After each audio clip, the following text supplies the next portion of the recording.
Sean bienvenidos a este su humilde canal en YouTube, donde estamos con la parte número 3 de leyendo este gran libro, Historia del Perú Lexus, editoriales, edición 2000, impreso en España. Ya hemos terminado la introducción y vamos recién a empezar.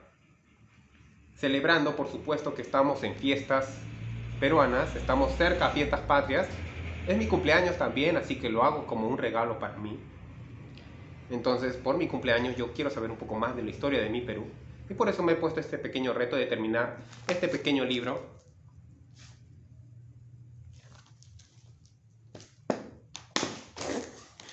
Este pequeño libro para todos, ¿sí? Ojo, historia del Perú. Ya. Primero, poblamiento de América. Condiciones ambientales. América destaca por su variada configuración topográfica y fisiográfica. Desde el Ártico hasta el Cabo de Hornos cubre 14.481 kilómetros de longitud y en su parte más ancha alcanza los 4.827 kilómetros. El componente fisiográfico más notable en el oeste de América del Norte es la cordillera occidental, que incluye las montañas rocallosas, cuencas desérticas, planicies y las cadenas montañosas del Pacífico en el extremo oeste.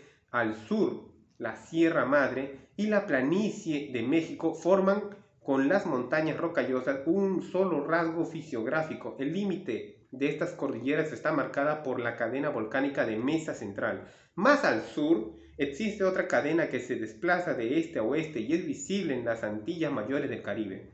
En el este de América del Norte figuran los Apalaches, que a diferencia de las rocallosas constituyen una cadena muy erosionada y de menor altura. Ambas están separadas por las llanuras. El escudo canadiense y el Mississippi, estamos hablando de todo el continente americano, no estamos hablando solo del Perú. Para entender la historia del Perú hay que entender la historia de América. Y América no es solo América del Sur, ni América Central, ni América del Norte. Es todo el continente, chicos. Todo el continente. ¿Ya? El escudo, las llanuras, el escudo canadiense y el Mississippi, además, al este de los Apalaches, existe una faja costeña que forma el Golfo de México, que se le ha cambiado de nombre. Avanza hasta la península de Yucatán, Wiley, 1966. Esto lo dijo Wiley en 1966. Contrastando con América del Norte y del Sur, el Istmo de América Central es una franja con muchas islas, sobre todo entre Venezuela y la Florida. América del Sur, en cambio, presenta una cadena montañosa llamada Andes, que se extiende desde Venezuela hasta el sur de Chile. Está dividida por cordilleras que configuran valles, lagos, planicies. Al oeste surge el desierto costeño y al este las cuencas amazónicas o tierras tropicales bajas, con dos cadenas montañosas pequeñas, las montañas de Guayana y Brasil, situadas al norte y al sur del río Amazonas, respectivamente. Wiley, 1966. El clima es asimismo diferente. Desde Groenlandia hasta Alaska es sumamente frío y se le conoce como tundra polar o taiga. En la tundra no existen árboles propiamente, siendo observables solamente en el subártico con bosques de pinos y cipreses. A medida que nos desplazamos al sur de Alaska y Canadá, el clima mejora por estaciones definidas, sobre todo en Estados Unidos, pero más al sur, en México, América Central y del Sur, el clima es variado debido a la altitud del relieve y la cercanía al Ecuador. Tengo que revisar algo. Sí, estamos bien. América Central es calurosa y con tormentas. América del Sur exhibe diferencias entre el este y el oeste, con altas temperaturas, lluvias torrenciales, cuenca amazónica y aridez. Costa central del Perú es árido. Últimas investigaciones evidencian, geológica y arqueológica, el estrecho de Bering fue la ruta principal por donde se pobló América. La geología refuerza este enunciado, en especial los estudios sobre la glaciación, Wisconsin, cuyas bajas temperaturas ocasionaron descensos de niveles del mar, convirtiéndose en un estrecho de Bering en un corredor de 2.000 kilómetros de ancho llamado Beringia, que permitió el pase de Siberia hacia Oriental a Alaska y viceversa de seres humanos y animales, incluyendo tal vez grupos de islas japonesas. Han, 1973, y Jennings, 1978. El corredor se formó más de una vez durante la glaciación Wisconsin. Se sabe que entre los 25.000 y 10.000 años hubo un significativo avance glacial y dos de menos grado.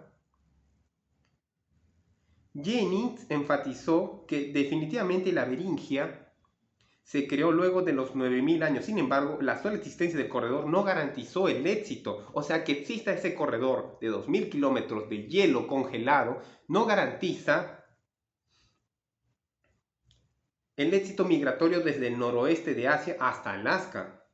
Hacia Alaska. Sucede que al surgir dicho corredor aparecen también grandes masas de nieve en Alaska y Canadá, y solo habrían existido zonas de refugio o libres de hielo en ciertas partes de Alaska. Así la ruta al este o América quedaba bloqueada, lo que hoy se conoce como Valle del Río Puerco Espín, un tributario oriental al río Yukon en Alaska, puesto que esa barrera surgía con lentitud y no era un obstáculo mayor al inicio de un avance glacial. Pudo existir un corredor al sur, aunque al mismo tiempo había dos grandes mantos glaciales en Canadá, el cordillerano, que se proyectaba al este, y el Laurentida, que iba en todas direcciones desde su centro en la bahía de Hudson. Jennings postula que la migración hacia refugios de Canadá sucedió en tres ocasiones, entre los 52.000 y 54.000 años, Wisconsin temprano; B, entre los 42.000 años, primer avance de Wisconsin sin medio; y C, entre los 22.000 y 9.000 años, Wisconsin tardío. Jennings puntualiza que la tercera opción ofrece las mejores posibilidades de éxito migratorio, pues en dicha fase se produjo el avance glacial Woodford. William Irving, amigo, 1985 revisó este tema, resumiendo en tres hipótesis la problemática de los habitantes más antiguos. Hipótesis 1, sustentada por J. Griffin y B. Haynes. P. Martin, entre otros, propone que los Clovis, o cazadores de mamuts o elefantes lanudos extinguidos, fueron los primeros pobladores de América hace 12.000 años. D. Meltzer, 1989, ha reafirmado estos postulados. Clovis sería un horizonte cultural extendido desde el norte de Alaska hasta Guatemala. Hipótesis 2. América se pobló entre 20.000 y 70.000 años atrás. Estamos en la hipótesis 2. Con puntos tipo el jobo, que se caracterizan por ser gruesas, con bases no preparadas, diferentes a las puntas de América del Norte, lo que demuestra la existencia de divergencia cultural. Preclovis, las puntas de Taima. Estamos hablando de sus armas, las puntas de sus lanzas. Preclovis. Las puntas de Taima se asocian además a una pelvis de mastodonte con más de 13.000 años. También figura el abrigo rocoso de Meadowcraft, a 45 kilómetros al sudeste de Pittsburgh, Pensilvania, con fechas de más de 19.000 años y utensilios simples y pequeños. Paréntesis, Adosavio et al. 1975, cierro paréntesis. El sitio de Old Crow en Yukon, Alaska, concedió fechas entre 29.000 años en huesos de mamut y caribú. Paréntesis, Harrington, Bonnichens y Morland, 1975, cierro paréntesis. La segunda hipótesis es la más aceptable y exhibe el apoyo de restos significativos en América del Sur. Destacan los hallazgos de Niede Guidon, 1986, en la toca de Boquequirao da Piedra Furada. En la toca do Boquequirao da Piedra Furada, la toca do Sitio do Meio y la toca do Caldeirao do Rodríguez I. En la región do Raimundo Nonato está el Piauí, noroeste de Brasil. Sin querer he estado hablando portugués. Ya. Las fechas alcanzan 50.000 años. Al respecto, Metzer, Adobasio y Dillehai, 1994, plantean en una interrogante en torno a la antigüedad de esta cueva y la autenticidad de las herramientas asignadas a la primera ocupación, argumentan que el carbón encontrado en la cueva pudo resultar de incendios naturales. En cambio, la fase Serra-Tala posterior a 10.400 antes del presente sí contiene artefactos indiscutibles. Hipótesis 3. Considera fechas entre 80.000 y 150.000 años. W. Irving la desecha por no existir datos. Se apoya en el hecho de que el ser humano ya se había adaptado a ambientes muy hostiles como la Siberia 500.000 años atrás. En efecto, Yuri A. Mochanov encontró en el sitio Diring, río Lena, Siberia, herramientas de más de 500.000 años. Mahmoud Trumper, volumen 9, number 2, 1994, pp 1,4-5. Entonces, estas hipótesis se sustentan con datos de Valsequino, San Diego y Calico, pero estos sitios tienen problemas de fechas y refuerzan más bien la hipótesis 2. Valsequillo se halla en el norte de Puebla, México, y fue estudiado por J. Armenta e Irving Williams. Un grupo de huesos trabajados con marcas fueron fechados entre 19.650 años y 30.600 años de antigüedad, además de 3 fechas mayores a 35.000 años. Armenta, 1978. Otros sitios con fechas parecidas son Caulipán, Puebla, con 21.850 años, según el RC14, la prueba de carbono 14. Hueyatla, Valsequillo, con fecha similar, Tlapacoya, México, DF, y el Cedral en San Luis Potosí, México, que alcanzan unos 24.000 años de antigüedad. En Nicaragua figura el Bosque, un sitio con más de 30.000 años. En California, San Diego es un sitio prometedor, pero Irving advierte que existen dudas sobre las asociaciones de las fechas y las herramientas. Actualmente es reestudiado por Ricis Irving, 1985. Calico, en el desierto de Mojave, al este de California, es también un lugar controvertido.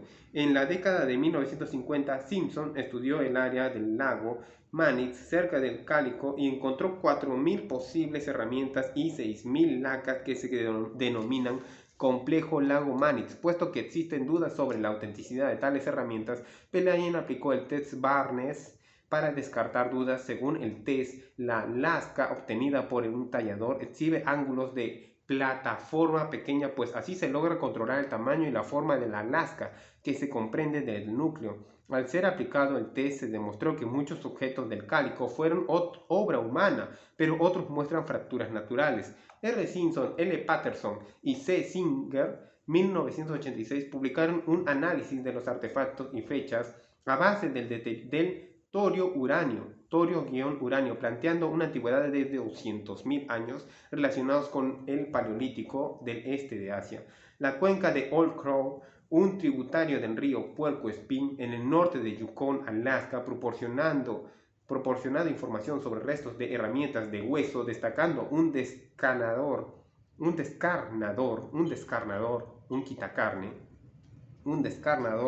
hecho en tibia de caribú y 2 huesos de mamut fracturados intencionalmente por el ser humano. Una fracción de apatia tomada de la tibia fue sometida al carbono 14, obteniéndose una antigüedad de 27.000 más menos 3.000 años antes del presente. Los huesos de mamut también presentaron fechas similares.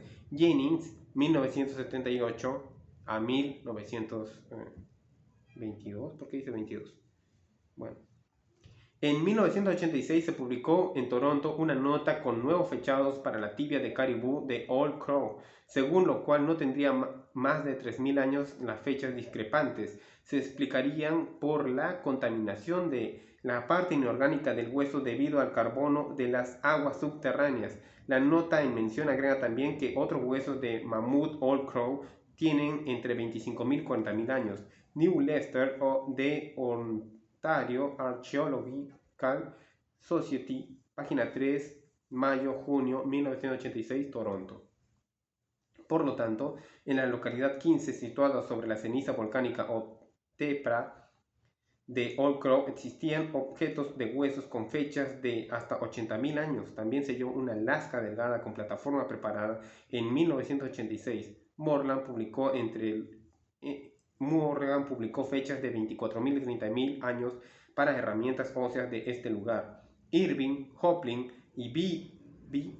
1986 admiten la existencia de herramientas de hueso de mamut compuestas de lascas y raspadores, planteando que los primeros pobladores llegaron a esa zona hace unos 150.000 años. En resumen, la hipótesis 1 se invalida por la inexistencia de asentamientos anteriores a Clovis y por la variedad de herramientas en América al momento de la presencia de Clovis. Esto refuerza la hipótesis 2, que existen varios sitios que sobrepasan los 30.000 años de antigüedad. La hipótesis 3 requiere de evidencias anteriores a 70.000 años. Conclusiones. Se afirma que los primeros habitantes de América fueron cazadores a tiempo completo. Esta generalización es riesgosa total, toda vez que supone asumir que los recursos fueron los mismos a través del continente americano. Innegablemente la caza fue predominante, ahí donde abundan los animales que por sus propias características eran fáciles de obtener. Según Jennings, 1978, los paleoindios de América del Norte cazaron herbívoros hoy extinguidos, como el mamut, el buey amiscleo, el caribú, el bisonte, el de cuernos largos. En el sur de Estados Unidos hubo caballos, camélidos, tapires, pecaris, armadillos gigantes. En la Gran Cuenca hubo perezosos gigantes. El problema es que aún no se descubren restos concretos sobre la caza de estos animales. Los elefantes son la excepción, pues fueron descubiertos en asociación con actividad humana. De Lynch, 1983, parte 3, comparte la posición de Jennings, pero agrega que se desconoce la técnica de caza. Posiblemente los animales fueron acorralados y cuando estaban en los arroyos o zonas pantanosas. El citado autor concede mayor importancia a la caza de elefantes en el Nuevo Mundo, pues restos de estos animales aparecen en Taima, Venezuela, Tagua y Monteverde, Chile. Otro animal preferido fue el caballo, cuyos restos fueron recuperados en dichos sitios, excepto en Monteverde. Aclara Lynch que en América del Sur los animales más importantes para la subsistencia fueron los caballos y los osos hormigueros, pero con el correr del tiempo la alimentación derivó a consumo de carne y venados, sobre todo en la región andina de Perú. Añade que los pobladores de América del Sur se alimentan con aves. El tipo Tinamide, representadas por el tinamou, parecido a la perdiz, y el ñandú, según lo testifican los restos de la cueva El Guitarrero, Callejón de Huaylas, Chosby, Ecuador, y los Toldos, Argentina. Por otro lado, Lynch admite que los sudamericanos practicaron la recolección de plantas y mariscos para complementar su alimentación. Brian, 1986 A y B. A diferencia de Lynch, plantea que los primeros pobladores de América llevaron un modo de vida menos especializado y más diversificado. La caza de grandes herbívoros, elefantes, bisontes antiguos, fue la excepción antes que la norma, supeditada a hechos coyunturales. El citado autor no niega que unos grupos cazaran grandes herbívoros, sobre todo en Alaska, donde el ambiente es estepario y la tundra requiere consumir proteínas. Agrega, sin embargo, que los grupos costeños del Pacífico Norte tuvieron acceso a pescado, mariscos, aves, mamíferos marinos, incluso plantas. En otras palabras, los primeros habitantes del Beringia se adaptaron a la costa antes que al interior. Lo cual tiene sentido. No es, pues, generalizable la caza de grandes herbívoros en todo el continente. El único sitio en América del Sur con datos de matanza de mastodontes es Taima, Venezuela, con 13.000 años de antigüedad, pero los habitantes coetáneos de las sabanas, Bogotá, El Abra, Tibio, no parecen haberles cazado. Esto, como los del Monte Verde, aprovecharon otros recursos. DJ High 1984-1989 en Patagonia con un ambiente similar a los grandes llanos de Estados Unidos. Los seres humanos que llegaron hace 13.000 años en esta zona cazaron animales pequeños y aves. A estos problemas se añaden también la migración hacia América, la migración una vez en América y los tipos de humanos desde los puntos de vista biológicos. Estos realmente son parte de una investigación mayor cuyo obstáculo principal es la virtual documentación reciente. Cuyo obstáculo principal es la virtual ausencia de especímenes óseos estratigráficamente documentados. Recientemente, T. High 1997 hizo una revisión de las migraciones hacia América y por la variedad de herramientas encontradas cabría la posibilidad de la ocurrencia de grupos distintos y migraciones también diferentes. Uno de los problemas que High aborda es el relacionado con el tipo humano específico que alcanzó América, citando datos obtenidos por estudios genéticos. Los restos más antiguos sugieren semejanzas con grupos del sur de Asia, antes que con otros tipos del noroeste de Asia o Siberia. Este sentido, la hipótesis de las tres migraciones, según la cual América fue poblada solamente por 3 oleadas de migrantes de ascendencia mongoloide, luego de los 10.000 a.C. provenientes del noroeste de Asia y Siberia, fue puesta en tela de juicio en base a las mediciones craneales hechas en muestras del arcaico temprano de América del Norte y del Sur. En consecuencia, América también fue poblada por grupos no mongoles, lo que significa que hubo una ola migratoria anterior a los 10.000 a.C. High propone tentativamente, en base a la diversidad de las herramientas líticas, que hubo también diferentes migraciones, aunque esa diversidad sugiere igualmente la sustitución de poblaciones.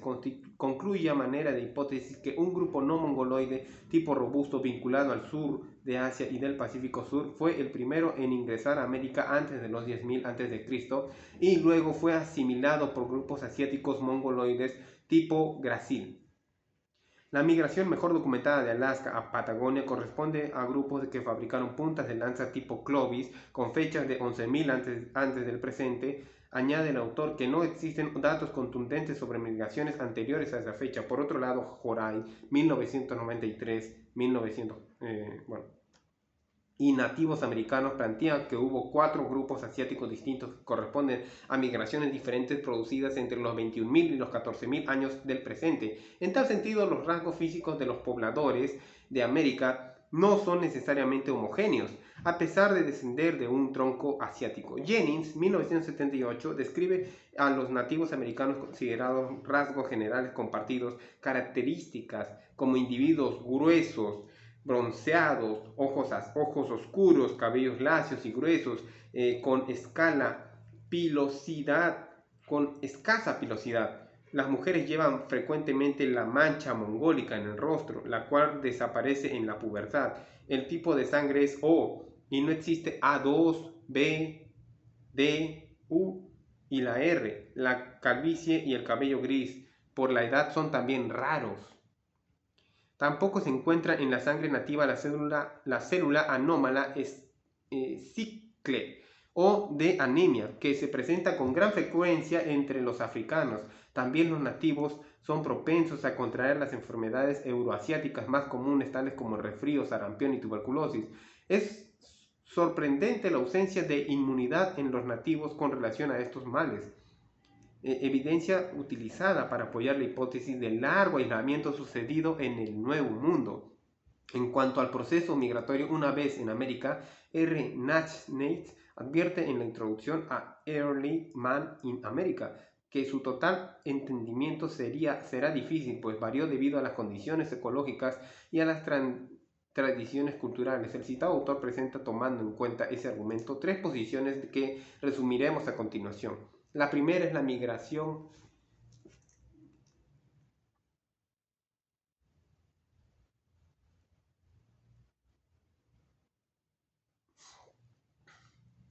¿Qué fue?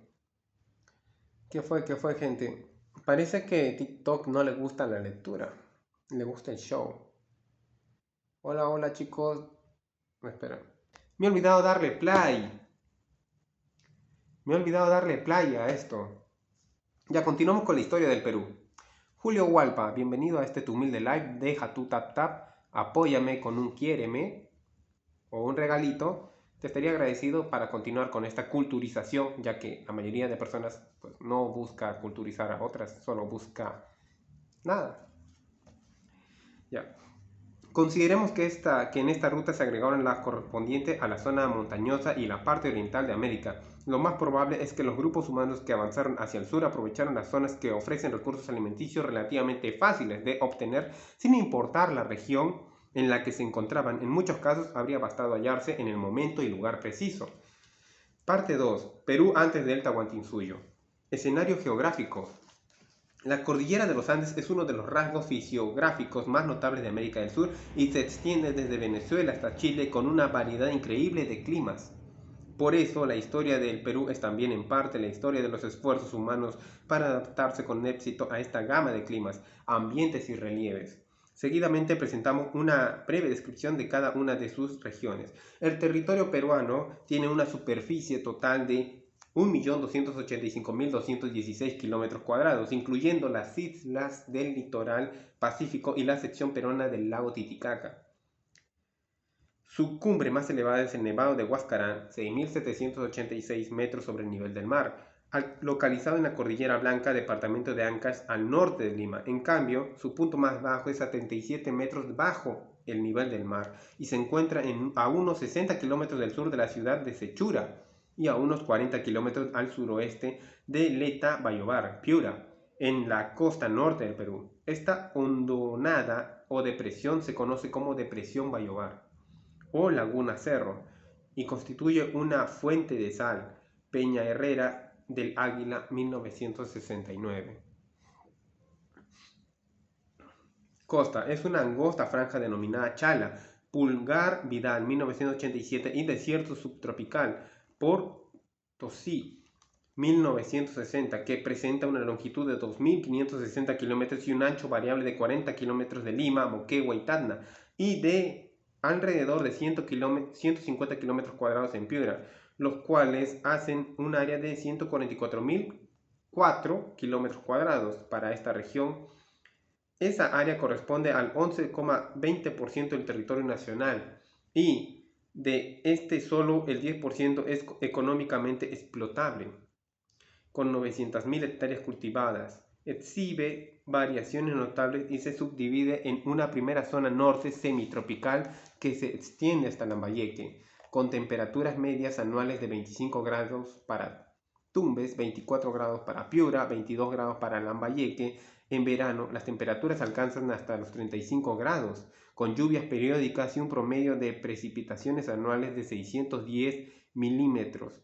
En Tumbes, propiciando el crecimiento del algarrobo, Prosopis dulcis, juliflora y zapote, Coparis angulata, scabrida, esos son sus nombres científicos.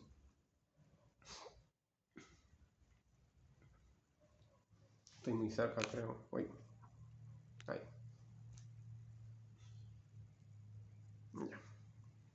Una zona se extiende de Lambayeque, Trujillo hasta Cañete y se distingue por su altura, nubosidad y clima semitropical. Sobre todo entre junio y septiembre de Cañete el sur del ambiente es aún más seco y árido. Por ejemplo, no se registran lluvias en Ica y la temperatura anual en esa ciudad es de 23 grados centígrados. Hola Mar, bienvenida.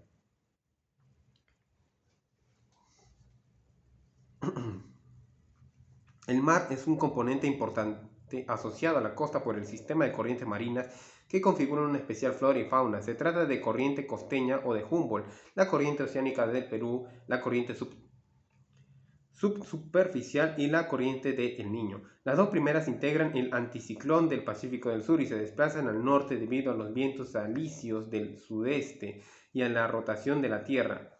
La costeña de Humboldt va pegada al litoral y presenta temperaturas de 13 grados centígrados a 17 grados centígrados, mientras que la oceánica exhibe temperaturas de 21 grados, es más cálida y presenta mayor salinidad, sobre el 35%.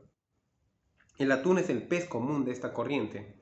Las consecuencias de estas corrientes, sobre todo de la costeña, son el afloramiento de aguas profundas, frías y la peculiaridad del clima de la costa. Ese afloramiento transporta nutrientes que determinan una rica vida marina. Por otro lado, a pesar de hallarse en el trópico, la costa tiene el cielo cubierto, carece de lluvias y generalmente sus temperaturas son frías. La tercera corriente, llamada superficial, nace entre los 2 latitud y norte y 2 grados latitud sur y se proyecta al oeste y luego al suroeste. Es una corriente superficial que contribuye a aflorar aguas profundas con temperaturas de 13 grados y salinidad mayor a 35 grados. 35 grados. La corriente denominada el Niño aparece generalmente en diciembre, cuando los vientos alisios del sureste pierden fuerza, disminuyendo la actividad de las corrientes antes descritas. Como resultado, las corrientes tropicales se dirigen del norte a sur en forma superficial, generando cambios drásticos en la vida marina y terrestre, con la disminución del plancton y el afloramiento de aguas frías, la desaparición de la nubosidad y la presencia de lluvias semitropicales. Esta corriente tiene efectos catastróficos y ha sido registrada desde tiempos de la colonia. Así, Bernabé Cobo informa de fuertes lluvias en Lima en 1541. Hola, bienvenida. En 1578 hubo grandes lluvias en Trujillo. Sucedió lo propio en Chancay en 1614. Igualmente se han registrado lluvias en 1891 que provocaron mortandad en las aves guaneras. En 1925 las lluvias duraron varias semanas en la costa norte central y elevándose tanto la temperatura que millones de peces y aves murieron. Tal vez existen registros de lluvias y altas temperaturas en los años de 1953, 1957, 1965, 1972, 1982. En 1997 a 1998 sus efectos fueron devastadores en comparación al anterior, denominándosele Mega Niño. En 1993, L. Huertas publicó un análisis de este fenómeno tomando como base la escala diacrónica de J. Berlang 1985, W. King et al. 1987 y A. Hockenheim y L. Ortier 1992. Se concluye que el fenómeno se manifiesta de manera irregular y ha sido registrado desde Pleistoceno final y durante el Holoceno, según estudios de L. Wells 1990 en Huertas 1993. Se asocian a El Niño, fenómeno denominado el Niño Southern Oscillation, las sequías que pueden ser simultáneas o subsecuentes. Por ejemplo, luego del registro en 1982 y 1983, sobrevino una sequía en la Sierra Sur, Cusco, Puno principalmente. Asimismo, existen datos de intensas sequías en la cuenca amazónica como consecuencia del mismo fenómeno. B. Meggers, 1994, informa sobre una disminución de las lluvias hasta un 70% entre los meses de enero y febrero de 1983. Igualmente las lluvias en Igualmente las lluvias en Balbina, al este del Río Negro, en el Amazonas central, fueron de 6,8 milímetros en enero de ese año, siendo lo normal 200 a 300 milímetros. En febrero de ese año lo normal era de 225 a 350 milímetros, descendió a 94 milímetros. La zona transicional o yunga se llama también Chaupiyunga y se halla tanto en el vertiente occidental, yunga marítima de 500 a 2300 metros sobre el nivel del mar, en la oriental, yunga fluvial de 1000 a 2300 metros sobre el nivel del mar, y de los Andes, Pulgar Vidal 1987. Es favorable para el cultivo de frutales, presenta cerros sin vegetación y en permanente erosión. Su clima es de noches agradables y días calurosos con temperaturas de entre 20 y 27 grados. En la yunga fluvial menos calor y en la yunga fluvial hace menos calor y las lluvias son más intensas. El Guanaco es un buen ejemplo de este clima, por sus días soleados y sus noches frescas. Sin embargo, la yunga es propicia para enfermedades tales como la verruga, la uta o espundia y el bocio. Puesto que la yunga no ofrece tierras para el cultivo, antiguamente se construyeron miles de andenes, canales de regadío y estanques para incorporar los pendientes de los cerros a la agricultura. Los andenes de la yunga son los más representativos en los Andes, destacando los de Santa Eulalia en el Valle del Rímac, Yazo en el Chillón, Paracán y Laraos en Cañete, etc. Pulgar Vidal, 1987. Hola Iselita, muchas gracias por tu tap. Sierra. La zona entre la costa de 2.300 metros y los nevados de la cordillera de los Andes en la sierra y se divide en Quechua 2.300 a 3.500 metros sobre el nivel del mar, Suño, Jalca 3.500 a 4.000 metros y Puna de 4.000 a 4.800 metros y Janca de 4.800 a 5.200 metros o más según el lugar. Pulgar Vidal 1987. Esta es una clasificación. La quechua es menos abrupta que la yunga, con suelos aptos para la agricultura, por ello ha sido la región preferida para vivir con ciudades grandes y prósperas, tales como Cusco, Jauja, Huancayo, Tarma, Cajamarca, Huaraz, Arequipa, etc. Su clima es templado, con días calurosos y temperaturas superiores a los 20 grados centígrados. Sus noches son frescas, con temperaturas algo menores a los 10 grados centígrados. La región Suni o Jalca es accidentada y fría, con temperaturas medias anuales de entre 7 y 10 grados, marcadas diferencias entre el día y la noche. La Puna es el antiplano propiamente dicho, con más de 100 kilómetros de ancho en Puno, pero muy angosta en el norte peruano. Los días como las noches son fríos, con temperaturas promedios del 0 a 7 grados centígrados. Es tierra sin árboles, según Pulgar Vidal, pero en ella crecen gramíneas llamadas genéricamente ichu, que los camélidos, alpacas, vicuñas, llamas, guanacos consumen como forraje. Entre otros productos destacan la papa, Solum tuberosum solanum andigenum, y la maca, Lepidium meijeni. Esta última es, según la tradición, la planta de la fecundidad. Bueno, yo consumo maca. La Janca es la cordillera, con sus picos nevados y cerros escarpados, y se compone de lagos, lagunas glaciales. Es muy fría y no ofrece condiciones para la vida. Selva. Se dirige en selva alta o rupa-rupa, 400 a 1000 metros sobre el nivel del mar, y selva baja o magua o Amazonía, de 80 a 400 metros sobre el nivel del mar. La selva alta es larga y estrecha, con abundante follaje. Las temperaturas anuales promedio son de 22 grados centígrados, con calor intenso en el día y fresco en la noche. Prácticamente llueve todo el año, pero este fenómeno es más frecuentemente en noviembre a abril, de noviembre a abril. La selva alta es conocida asimismo por la incidencia de paludismo. Se llama ambiente piedemonte amazónico, cuyos contrafuertes andinos alcanzan los 2000 metros de elevación y están separados por valles angostos y muy largos en formas de gargantas llamados pongos. En casos de el cañón logre grandes promociones, es también común observar en la selva alta terrazas fluviales que pueden tener hasta 4 niveles, situándose algunos de 450 metros por encima del cauce actual del río. Destacan en este caso las terrazas de la zona de San Román, Tingo María, Río, Tulumayo, Juanjuy y Bellavista. Las terrazas que se hallan a nivel del cauce actual de los ríos son muy productivos por las inundaciones periódicas que reemplazan el limo. Las terrazas de nivel medio no son inundables, pero también ofrecen condiciones favorables para la agricultura. Esta zona tiene más precipitaciones que la selva baja, pero también cuenta con una estación seca entre mayo y septiembre, cuyo promedio mensual de lluvias es menor a 100 milímetros. En 15.000 Cusco se han registrado en 1964 las lluvias más copiosas del Perú, en 8.965,5 milímetros.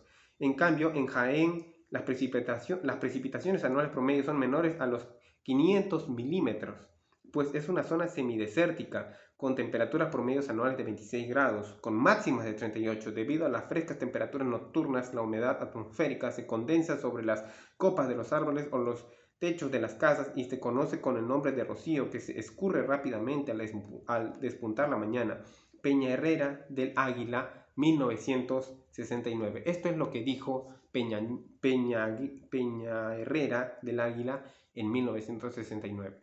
Recuerden que todo esto lo voy a subir a mi canal en YouTube para que lo puedan escuchar con más calma. Yo a veces leo muy rápido porque quiero avanzar y a veces comprendo también muy rápido, pero hay veces en las que siento que me pierdo y no comprendo mucho. Así que estamos en las mismas, gente. Si ustedes sienten que está hablando este causa, pues créanme que yo mismo también me pregunto eso. Así que si me pueden seguir apoyando con su tap, con su like, con su comentario, compartiendo o simplemente informándose y verificando la información que estoy hablando y corrigiéndome si es que estoy en algún error, se los agradecería mucho. La selva baja o Mago o Amazonía presenta una cadena montañosa llamada Cordillera de San Francisco y el Llano Amazónico. La primera es un grupo de cerros que parte del Nevado de Ausangate y penetra la Amazonía. Sus faldas o cumbres exhiben ambiente de rupa rupa o en el propio corazón de la Amazonía, alcanzando alturas apreciables en algunos lugares como la que se observa al frente de Pucallpa, conocida como Cordillera de las Agujas. Las laderas de los cerros en esta cadena son aptas para la agricultura y por la estabilidad de sus suelos son ideales para carreteras de penetración.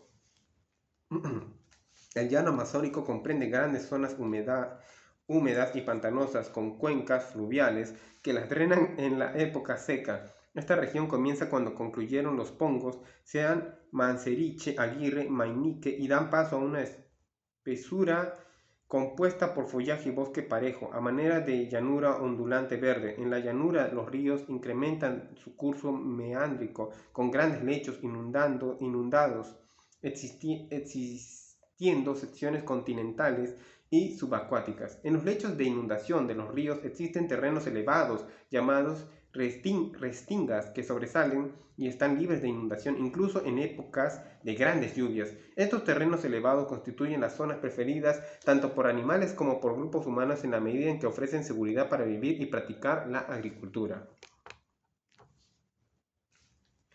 Un rasgo singular de los ríos de la selva baja es su cauce cambiante, originando lechos abandonados que luego se convierten en lagunas fluviales cuyo nivel sube o baja según la cantidad de las lluvias. Se conoce a estas leguas con el nombre de cochas o tipishkas.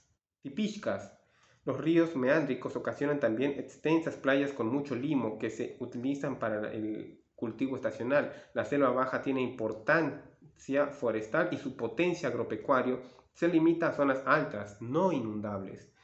Peña Herrera del Águila, 1969. Entramos a la parte 3, de origen de las civilizaciones andinas. Ahí, para que vean que estoy leyendo. Puede ser. Ahí no, ahí está bien, supongo. Ya. Oh, gracias por apoyarme. Todos se fueron. Todos se aburrieron. Ay, acá vamos a pausar.